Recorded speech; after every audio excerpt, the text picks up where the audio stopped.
this is such an easy sell at events because even individuals who don't have a connection to the nonprofit, they're like, wait a minute, I could win a trip to Cabo. I could go to this. They're like, oh, heck yeah, sign me up for that. It means everyone can play. The next generation givers, millennials, they don't have the wallets yet for the live auction. That allows them a chance to win a big ticket item. If you don't consider doing the golden ticket, you're missing out on a tremendous amount of opportunity. Hey, I appreciate you all joining us. I wanted to get us together to talk about, because we all agree, we agree on a lot of things, but the can't miss revenue enhancer for your next fundraising event.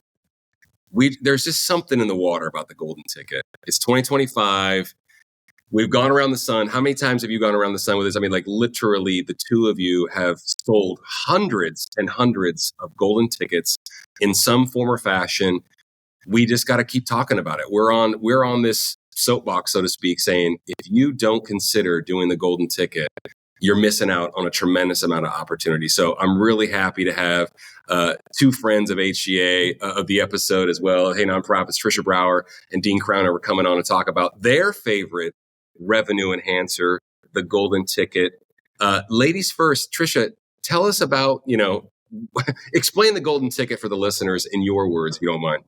The golden ticket is an opportunity to generate funds through the method of a raffle at your fundraising gala.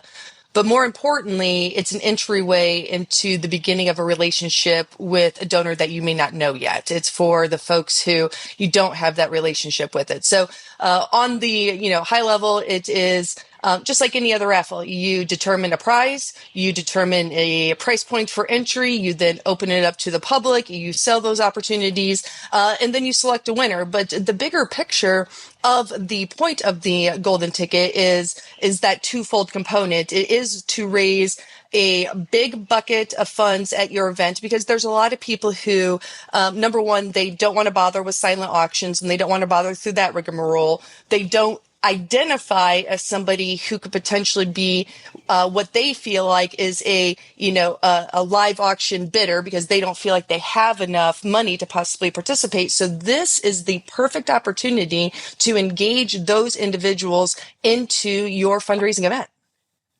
I love it. Dean, what does the golden ticket mean to you? Well, I tell you, Trish says it best. It means everyone can play and you have an equal chance of winning. Here's the key, though, because I've been studying a lot of the next generation givers, millennials especially, and they love gamification. They don't like bidding. Not really. They don't have the wallets yet for the live auction, but typically most of the audience doesn't anyway. But this allows a big ticket item, a dream trip or something that is very high end, hopefully, that allows them a chance to win. And yes, it's first entry to hopefully becoming a patron for that organization for life. That is really the goal, isn't it? I love that. Absolutely. I think it just gives folks an opportunity to get involved. And like another thing, I'm not pushing back on what you both said, the sentiment that you both said about, hey, maybe they're not ready for the live auction or what have you yet or anything like that. It does. I mean, the donor landscape, everyone loves the gamification, as you mentioned, or the opportunity to win and get involved. I think what we say is, I know what we say, pardon me, donors love different price points. Mm-hmm. They want to buy $100 golden ticket, and we'll get into price point here in a second, but it's like, they want to do that. They want to give, at the $1,000 level in the fund of need if they have the means. They want to buy the $3,000 live auction and buy the golden ticket. And hopefully maybe buy more than one, but just talked about just like the donor landscape in general, regardless of demographic, or generation, where they fit. Everyone just loves the gamification. Like you said, everyone loves a chance to win something of value like that. It's just fun. And it adds a lot of excitement to the room. Talk about how we can do that too. Go ahead, Trisha. Okay, I was going to say we can alternate. Dean can go first on this component there. When it comes to that engagement with donors, it's also important to remember that life comes at us fast and life comes at us hard. In the last couple of weeks, I've had 2 dog surgeries, had to replace a dishwasher, thought I had a leak in a tire. Turns out I need new tires, new brakes. And it's like, all of a sudden I might have been preparing for 2 weeks to go to a gala where maybe I was potentially planning on financially doing something different. But my gosh, I just had a really rough 2 weeks, but I still want to support the nonprofit. And the golden ticket is the opportunity to do that, because the whole genesis of the golden ticket is the shininess of it. That, or I shouldn't say the appeal of the golden ticket is the shiny component of it, because when you offer the golden ticket there, you not only, we can talk about that price point there, but you're hitting a major demographic because of the trip choices that you give to those people. And so you try to hit those different demographics of the family vacation, the beach vacation, the international, and all these, because people want to travel. We know that from a whole boatload of data that has been provided us out there, that one of the top performing categories in fundraising is experience based and travel based. This allows the donors at almost any price point the opportunity to go in and have that engagement, and they get excited about the prize. There's a lot of times that we get, hit up for various raffles, and it's like, all right, I'm going to give you the money because I feel like I socially have to. This is such an easy sell at events, because even individuals who don't have a connection to the nonprofit, they're like, wait a minute, I could win a trip to Cabo. I could go to this. They're like, oh, heck yeah, sign me up for that. And so regardless of where they are at in their financial journey, whether, that week or as a whole with the nonprofit, the golden ticket is the shiny object that gathers that attention that gets people excited. I love that. And let me tell you what I'm digging about it. It goes beyond who's in the room. So coming out of COVID and coming out of virtuals, I'm teaching all my clients, listen, you've got 2 groups you're talking to. Open it up 4 weeks in advance. It's all digital. Let them go to the platform to buy it. When you're going to, you're talking to people who can't come, right? So make sure in the listing it says need not be present to win. And then I had a client, this is high end. I had a client make 20 grand just off of people who couldn't be there. Then they made another 20 grand on the floor. So yeah, that's extreme. But even if you're just making a couple of grand, that pays for it. You're all walking into profit, because I think about 90% of your group on the floor is the bulk. Well, 75, 80% is the bulk of your sales is the night of.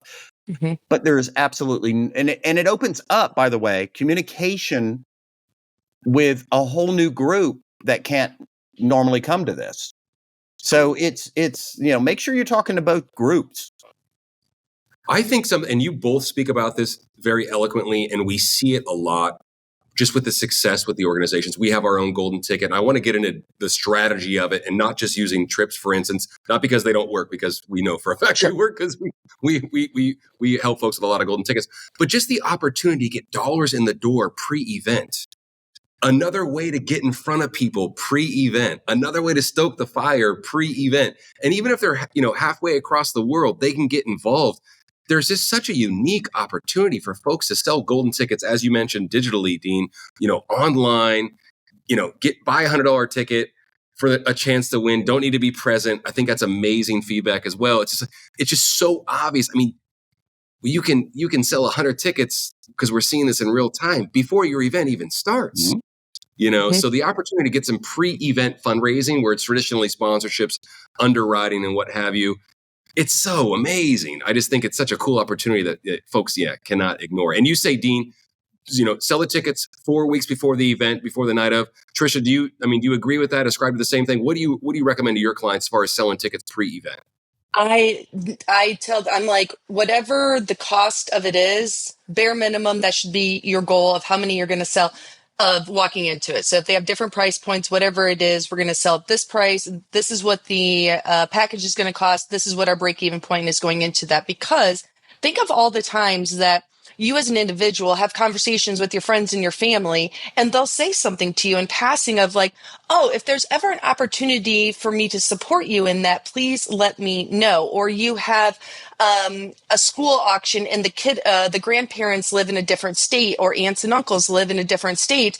I tell our clients, craft the email for them. And I actually have a template for it that I give my clients. And I'm like, here's your template for this. Now you adapt it to this. And then you just say, hey, board member, send this email. And then you put the link to the online purchase area for them. And then say, forward this to your circle of influence, post this onto your socials and do it for them. They will do it all day, every day. And so it allows for that engagement for the people who want to support but physically can't be there, or individuals who want to support their friends and family. And it's okay that not everyone wants to go to every single gala. It is okay that Dean is my friend and my very good friend, and Dean comes to me and says, hey, would you support my kiddo's school? I live in a different city. I'm never going to have any reason to financially support that school, but I want to support my friend Dean and his family. And so it allows for that, even that community piece to grow further as well. And there's a trickle down theory here, that when I get over to the platform, whatever mobile bidding software they're using, and I get over there, and let's just say I go to Better Unite, and then I'm going to buy those tickets because I hit that link. Then I see, wait a second, they're having a silent auction that I can participate in because they will send the winnings. Oh, there's this fund to need thing. So I can go do that too. So all of a sudden they can participate in numerous ways. They can even do the live auction if it's proxy, right? So they could call somebody and say, hey, I'll bid up to this.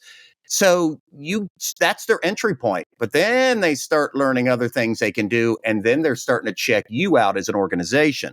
So it's a win-win-win-win across the board. Branding. It's clever branding. I think it's just such a unique opportunity to use it. I love it. You both nailed it.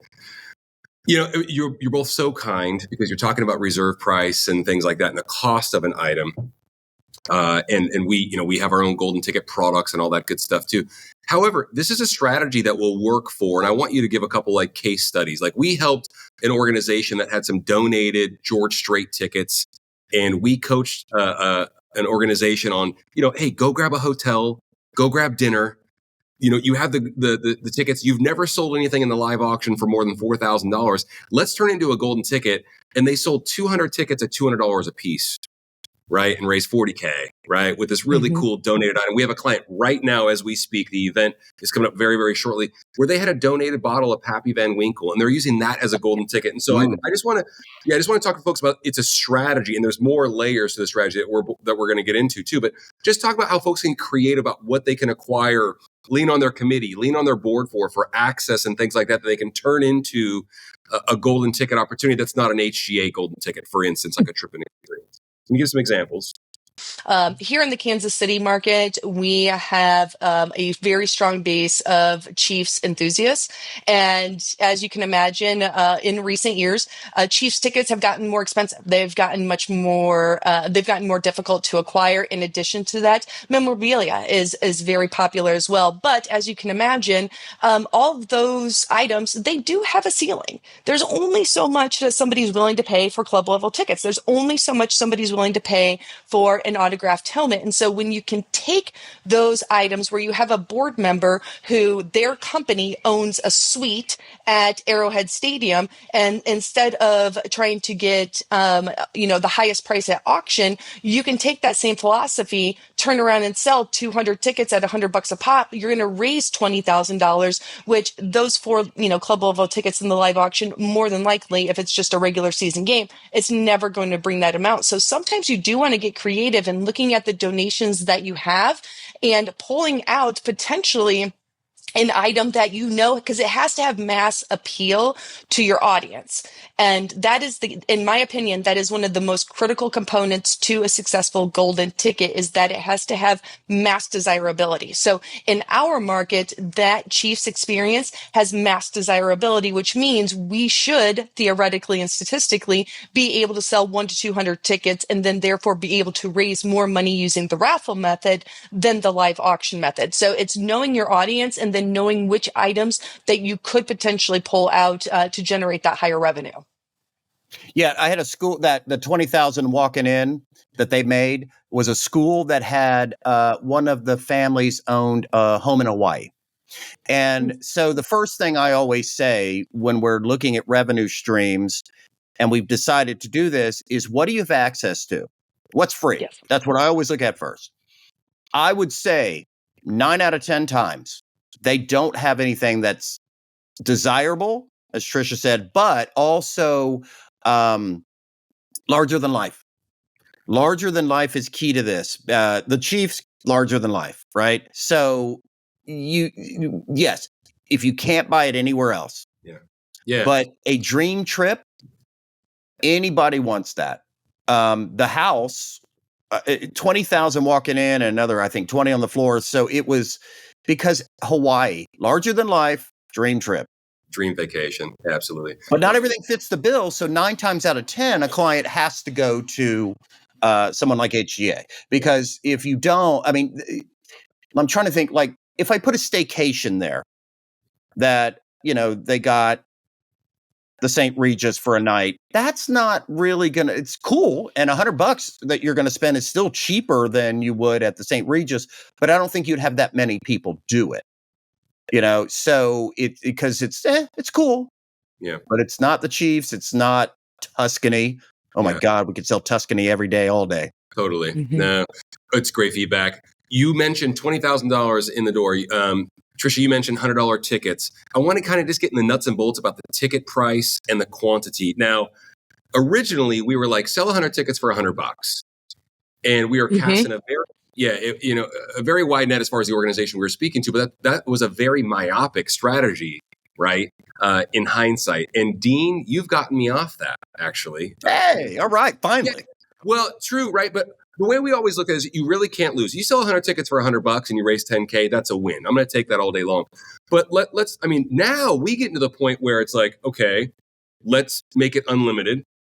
And I'm not saying there's not a right or wrong answer. I just want to get in the nuts and bolts about this with the two of you. And once again, every event has its own atmosphere and its own uniqueness. Yes. And also, I will also say, a lack of experience sometimes with with a revenue enhancer as powerful as the golden ticket. So if you've never utilized the golden ticket before, we're talking to folks sometimes, we're like, well, we're a very small event. We're like, hey, sell $50 tickets, sell $150 tickets with this $1,500 item, right? And it's a win. You're going to net $3,500, so on and so forth. But we now are speaking to folks. It's like, okay, we have success at $100 this year. We're thinking about doing $200, $250 next year. We've had clients that do like a platinum. We love the golden ticket so much. We want to do a platinum golden ticket with $500, buy-in, for instance. But let's just talk about, where, and I want you to go first, Dean, where it's like, you take the lid off the amount of tickets. What are you going into most events going, hey, I want to sell these for $100. This is tried and true. So the price, I always like tiers that hits all three of what you just said. I like 1 for 100, 3 for 250, 7 for 500. Okay. And that's the basics. Now, we always do look at the data. Like I had a client the other day who did 1 for 100, 5 for 300, 10 for 500. That's still in the same ballpark. So I think that, and it speaks to every wallet level. And I had a client recently that the 500s paid for that item before we even came in. So that alone, and we had sold a bunch of hundreds, that's always going to be your most popular, but that allows for everyone to play. That's my favorite tiers. Love it. Trisha, talk to me about price point and quantity and just your feedback. The quantity, again, people do like choices. You got to be careful with too many choices because otherwise then they get that decision fatigue and they can shut down. But Dean's point being is that different people have different financial capabilities. And when you offer different levels of ticket purchasing, it doesn't matter if nobody buys it. It doesn't matter if you offer the 10 for 1,000, or maybe it's 12 for 1,000. You get a couple of extra, and nobody buys at that level. Who cares? No big deal. But you want to present options because options are appealing. Sometimes some of the things we do are marketing and a little bit of smoke and mirrors to influence the positive outcome of behavior that we want to see them take. In terms of $100, I think your pricing has to be in line with what the prize is going to be. Again, if this goes to the staycation where it's a $500 package, Dean, I agree with you. Yes, it's the $100 is significantly less than if I were to go do that by myself. But at the same point, it is, I don't know if I really want to risk $100 to possibly win that. I am more than happy to risk $100 to win that fabulous trip to Tuscany. So you got to look at the gambling psychology in there, which was, I took a gambling psychology class in college. It is still to this day, hands down, the class that I use probably the most from all of my higher education. Is phenomenal.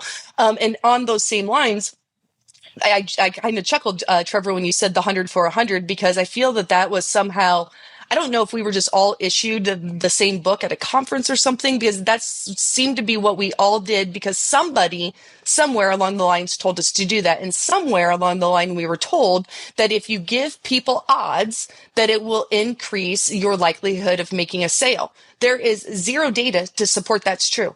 Zero data. Gamblers, impulsive gamblers, do not care about odds. They don't. Now, if you talk to professional gamblers, yes, they're going to understand that Baccarat is the highest at 49%. And if you have 2 decks in blackjack, it gives you a 0.5% extra and yada, yada, yada.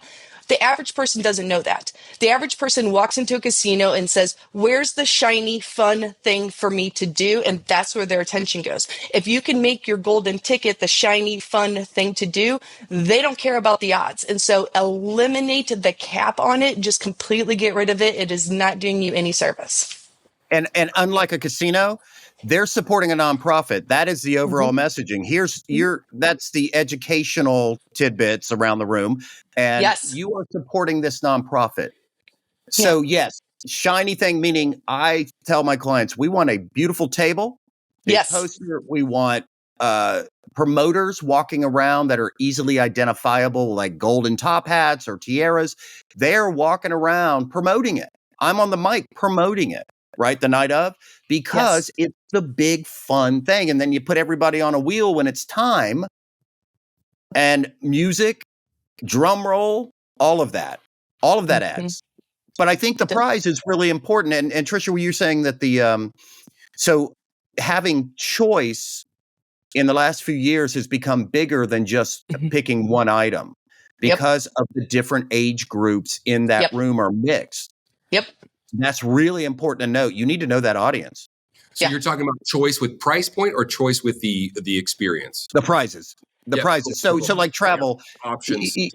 I had donors love options. I had one fall sort of flat. They still made money, but they made like $6,000. They could have made a lot more. They picked Jamaica.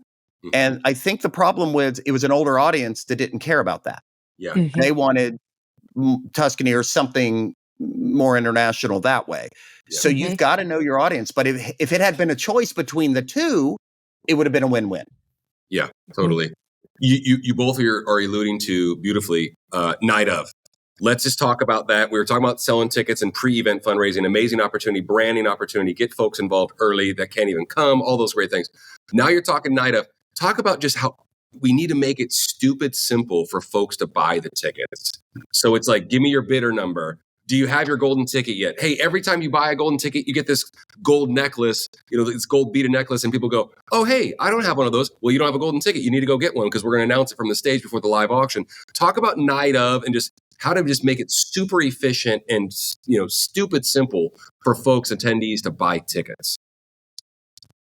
Well, I recommend, I was like, well, who's going to go first here? I recommend 2 primary strategies. And the first one is putting up a stationary raffle table. And that, Dean, like you were just talking about, that's the bright, shiny object. That is the beautifully decorated, the over-the-top signage, depending on what the venue allow, various decorations in a high-traffic area that people are going to walk by that draws their attention. You do need stationary people. The second component, though, is that you need the promoters who are walking around who are kind, but they are assertive, friendly assertive, that they are the people who are okay walking up to a group of people. Folks, I apologize for the interruption. My name is Tricia Brower. I am a volunteer with so-and-so tonight. We have an amazing opportunity. I need to tell you about it real quick here. We're selling this. Gives the spiel. How many tickets would you like? They have a clipboard. They've got the golden ticket. They write down the bid numbers.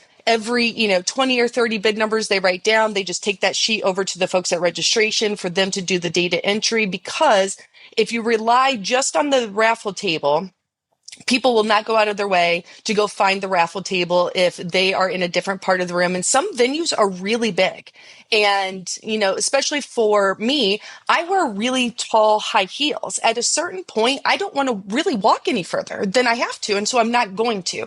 The promoters are meant to go hit the people like me, the folks who are not going to go out of their way to find the raffle table. But if somebody comes up and kindly approaches me and explains what's going on, I'm 100% going to engage there.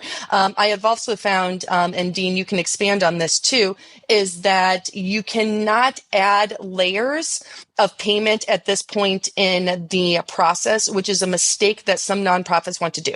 They want to hand them a QR sheet where they scan the QR code and pay for it at that point, or they want them to fill out this form. Like you can't do that. You gotta say, do you want to buy one? How many do you want? Write their bidder number down, write the quantity down, keep it simple. So Dean, what do you think? Yeah, absolutely. So a lot of the so I'm a big fan of the thing I would say is make it the on whatever app or software, I call it an app, but whatever software they're using, make it the first item they see, item 100 or whatever that first one is, right? So, and it has the different price points in it. Now, we have been pushing it all digital where they just buy it through their phone. They don't have to have a person in front of them. It Yeah. helps.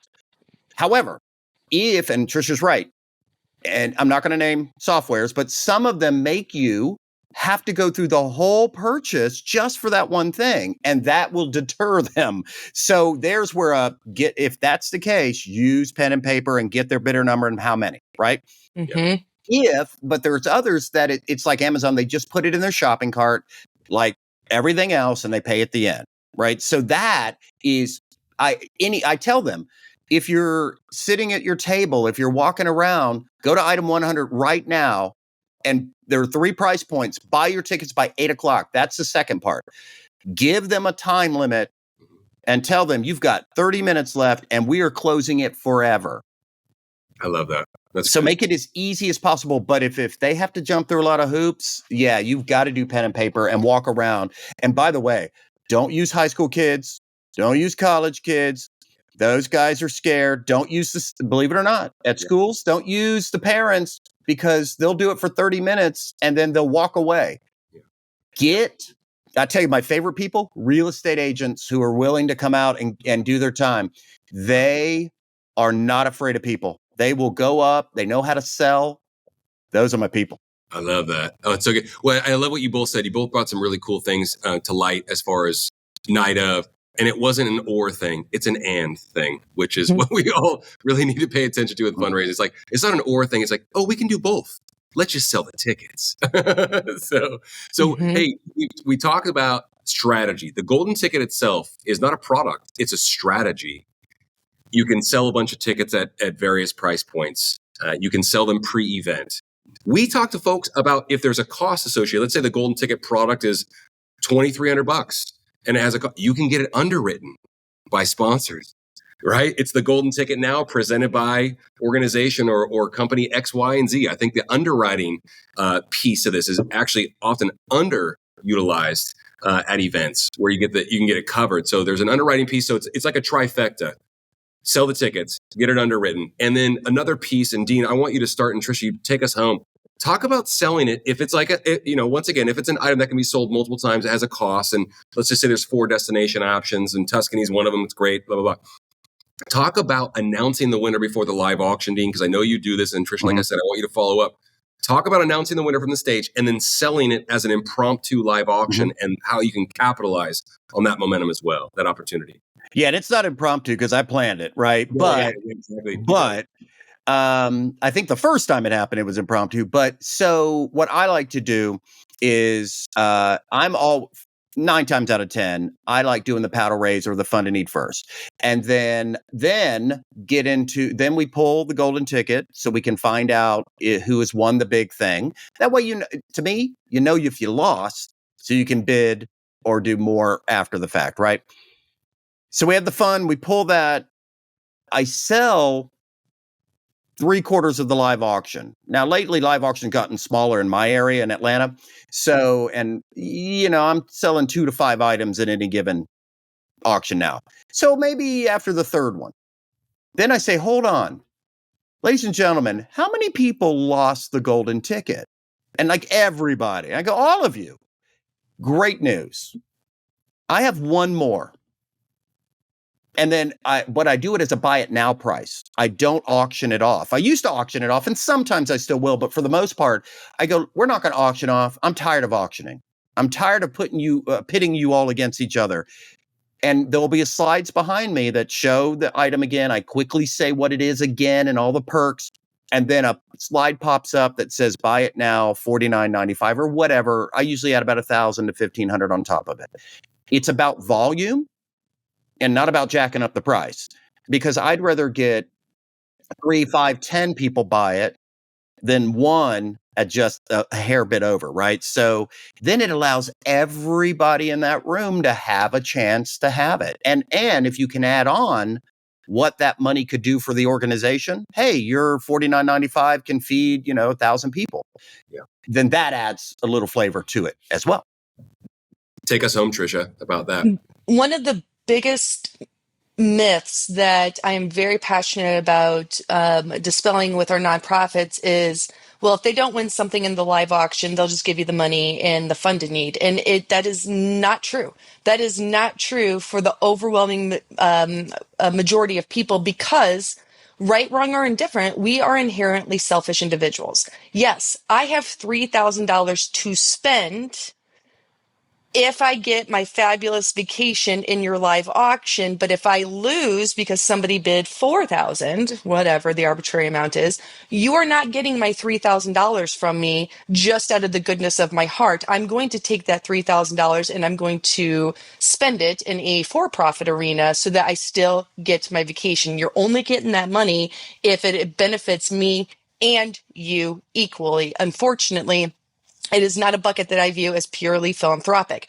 When you take that trip and you open it up to the room in the manner that Dean just described, you're getting money that you didn't know about, because those individuals, even though they have to pay X dollars for that trip, when you're adding your margin on top of that, because there aren't those other opportunities in the live auction, because the audiences do not have the tolerance anymore to sit through 15 items, you have 5 or 6 and you hope that you can sell one of them, where you can sell the multiples like we're discussing right now, so that you get that volume in there, but you're capturing money that you would not have captured otherwise. And in addition, it's the beginning of the relationship with the donor, which is what I always go back to all around. And so that would be my final component there of Dean's formula, talking about do your fund need, draw, do you part of your live auction, and then open it up, because that's going to sweep all those dollars that were just kind of hanging out at the bottom of the event. I love that. I love that. Well said.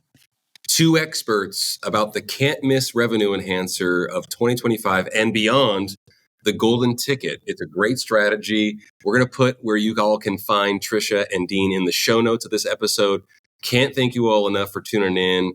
Hope y'all are considering using the golden ticket strategy at your next event. Feel free to reach out to Tricia, Dean, or ourselves about it, and we're happy to fill you in on anything you might be missing. So thanks so much for tuning in. Thank you both so much. 2 experts in this space we've known for a very long time, and this is your invite to come back. So appreciate you both so much.